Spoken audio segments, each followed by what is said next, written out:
Dans cette section, on va s'intéresser à quelques propriétés très importantes qu'il faut apprendre par cœur et comprendre aussi. Qu'est-ce qu'on a dit? Cosinus alpha et sinus alpha sont l'abscisse et l'ordonnée du point M. Mais comme le cercle trigonométrique a un rayon 1, donc cosinus alpha, il ne peut pas dépasser 1 et moins 1. Donc cosinus alpha sera toujours compris entre moins 1 et 1. Et pareil pour sinus alpha. Donc la plus grande valeur que sinus alpha peut prendre, ça va être 1, et la plus petite valeur, ça va être moins 1. On déduit, quel que soit x appartient à R, cosinus x est compris entre moins 1 et 1, et sinus x est compris entre moins 1 et 1. Maintenant, intéressons-nous à ce triangle rectangle. Et essayons d'y appliquer le théorème de Pythagore. On trouve cette longueur, donc cosinus alpha au carré, plus cette longueur égale à sinus alpha, donc sinus alpha au carré, égale à 1, parce que le rayon égale à 1. Pour alléger l'écriture, on écrit cosinus au carré de alpha plus sinus au carré de alpha égale à 1. C'est mieux de l'écrire comme ça, donc cosinus au carré alpha plutôt que cosinus alpha au carré, parce qu'avec cette écriture, on ne sait pas s'il s'agit de cosinus alpha au carré, parce que alpha au carré est un réel, est un angle, donc on peut calculer son cosinus, ou cosinus alpha, le tout au carré. Donc quand on écrit cosinus au carré alpha, on veut dire c'est le cosinus alpha qui est au carré. Et n'utilisez jamais cette notation. Donc si vous cherchez à calculer cosinus alpha au carré, donc cosinus entre parenthèses alpha au carré. Si vous cherchez cosinus alpha le tout au carré, il faut écrire cosinus au carré alpha. On déduit, quel que soit x appartient à R, cosinus au carré x plus sinus au carré x égale à 1. Maintenant, intéressons-nous au grand triangle rectangle et appliquons le théorème de Thalès. Clairement, les deux droites sont parallèles, donc on peut appliquer le théorème. On a cette longueur divisée par cette longueur, donc je rappelle cette longueur égale à sinus alpha, divisé par cette longueur qui est égale à tangente alpha, égale à cette longueur qui est égale à cosinus alpha, divisé par cette longueur qui est égale à 1. Il s'agit du rayon du cercle. En appliquant la règle de 3, on déduit tangente alpha égale à sinus alpha divisé par cosinus alpha. On déduit, quel que soit x appartient à R, tangente x égale à sinus x divisé par cosinus x. J'espère que vous avez vu l'erreur, c'est faux. On n'a pas quel que soit x appartient à R parce que comme je vous ai dit, on ne peut pas calculer la tangente de tous les angles. Les angles représentés par les points B et C n'ont pas de tangente. Tout simplement parce qu'en prolongeant la droite au B ou la droite au C, il n'y a pas de point d'intersection avec la tangente. Parce que je vous rappelle, pour trouver la tangente, il faut représenter l'angle sur le cercle trigonométrique, par exemple le point M. Après, on prolonge la droite au M. Et on cherche le point d'intersection avec la tangente au cercle. Et cette distance sera la tangente. Maintenant, pour le point B et C, comme vous pouvez le voir, il n'y a pas de point d'intersection parce que les deux droites sont parallèles. En plus, cosinus x, donc cosinus de cet angle-là, clairement égal à 0, parce qu'il s'agit de l'abscisse. Donc le cosinus de B égale à 0, le cosinus de cet angle-là égale à 0, on ne peut pas diviser par 0. Donc il faut exclure le point B et C. Essayons de trouver la mesure de ces deux angles, d'accord? Parce que comme j'ai dit, il faut exclure les points B et C. Commençons par le premier angle et cherchons cette mesure. Donc qu'est-ce qu'on a dit? Un tour, c'est 2π. Donc un demi-tour, ça va être pi. Un quart de tour, ça va être pi sur 2. Et comme on est dans le sens positif, d'accord, donc ça va être pi sur 2. Et évidemment, on mesure les angles en radians. Donc au lycée, généralement, on mesure les angles en utilisant l'unité radian plutôt que le degré. Si vous avez des difficultés à comprendre ceci, je vous conseille d'aller revoir les chapitres précédents. On a tout expliqué. Passons maintenant au deuxième angle. Donc essayons de chercher cette mesure. Clairement, donc cette mesure en valeur absolue, ça va être pi sur 2. Un quart de cercle, c'est pi sur 2. Et comme on est dans le sens opposé au sens positif, donc le sens opposé, ça va être moins pi sur 2. Donc il va falloir exclure pi sur 2 et moins pi sur 2.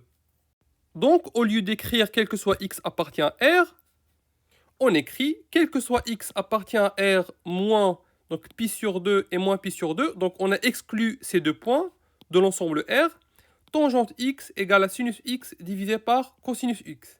Maintenant, les plus vigilants parmi vous vont me dire, mais attendez, si on veut exclure ce point B, l'angle pi sur 2 n'est pas suffisant, parce que comme on a vu dans les chapitres précédents, chaque angle a une infinité de mesures. Donc si pi sur 2 est une mesure, alors pi sur 2 plus 2kpi est une mesure. Si on rajoute à pi sur 2 des tours dans ce sens ou dans l'autre sens, on va retrouver le point B. Et pareil pour le point C. Donc si moins pi sur 2 est une mesure, alors moins pi sur 2 plus 2kpi avec k un entier relatif est aussi une mesure. Je vous conseille d'aller revoir les sections précédentes si vous avez des difficultés à comprendre ceci. Donc au lieu d'exclure pi sur 2 et moins pi sur 2, il faut plutôt exclure pi sur 2 plus 2kpi et moins pi sur 2 plus 2kpi, avec k appartient à z. En d'autres termes, quel que soit k entier relatif, on ne peut pas calculer la tangente de ces mesures-là. Parce que si on cherche à représenter ces mesures sur le cercle trigonométrique, on va tomber sur le point B ou C.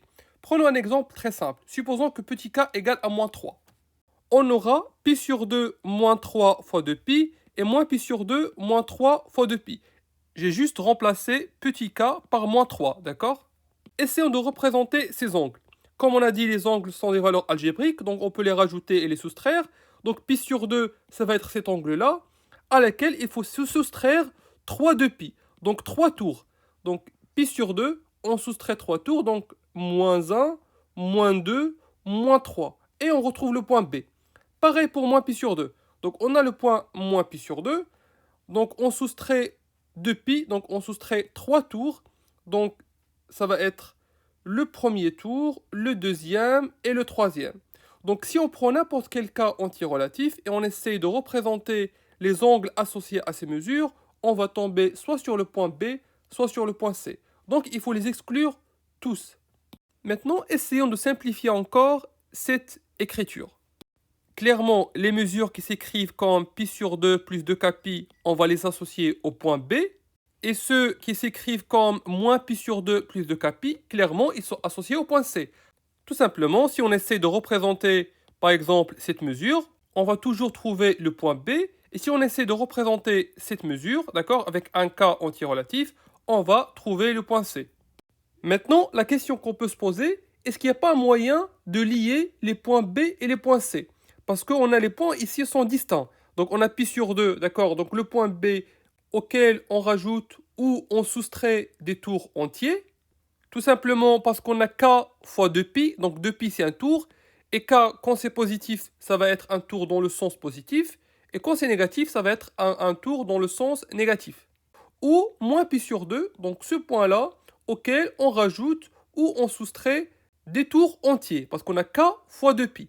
Maintenant, remarquez bien, si on est au point B, et au lieu de rajouter ou de soustraire un tour entier, on soustrait ou on rajoute un demi-tour.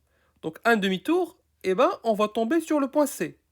Et si on soustrait un demi-tour, on va retrouver le point C. Donc on peut plutôt écrire, quel que soit x appartient à R, moins donc pi sur 2 plus kpi, avec évidemment k un entier relatif. Qu'est-ce qu'on a fait? On a juste simplifié cet ensemble, d'accord? Et on l'a remplacé par celui-là. C'est exactement la même chose. Avant, donc on avait deux points distincts auxquels on rajoute des tours ou on soustrait des tours entiers. Et là, on a fixé un seul point auquel on rajoute ou on soustrait des demi-tours. Si par exemple k égale à 1, donc on aura pi sur 2 plus pi. Donc pi sur 2, on rajoute un demi-tour dans le sens positif, donc on va retrouver le point C. Maintenant, si on considère k égale à moins 2 par exemple, donc on a pi sur 2, donc moins 2pi, donc on va faire un tour entier dans le sens négatif et on va retrouver le point B. Clairement, ici, j'ai fixé le point pi sur 2, d'accord, le point B, mais j'aurais pu fixer le point C, donc moins pi sur 2. Donc pi sur 2 plus kpi ou moins pi sur 2 sur plus kpi, ça va donner exactement le même ensemble. Les deux vont balayer les mêmes points, le point B et le point C. En tout cas, dans les exercices, on va essayer de démontrer rigoureusement, d'accord, que cet ensemble égale à celui-là.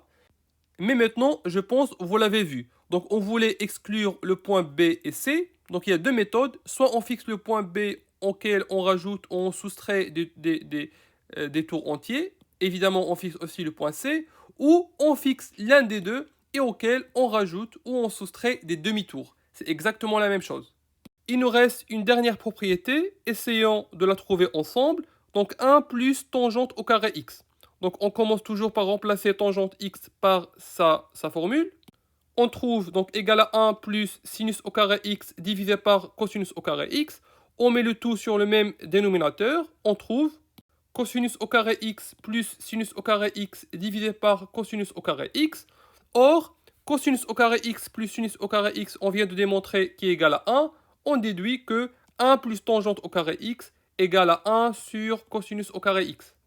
Évidemment, quel que soit x appartient à R, moins, donc on exclut pi sur 2 plus kpi avec k appartenant à z. Parce que je rappelle, on ne calcule la tangente que sur cet ensemble-là.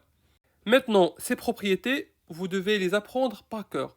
On les a démontrées toutes, donc vous savez d'où ça vient. Et aussi, vous avez une interprétation graphique. Et vous voyez que grâce au cercle trigonométrique, toutes ces propriétés, on peut les retrouver. Donc, il faut bien apprendre le cercle trigonométrique.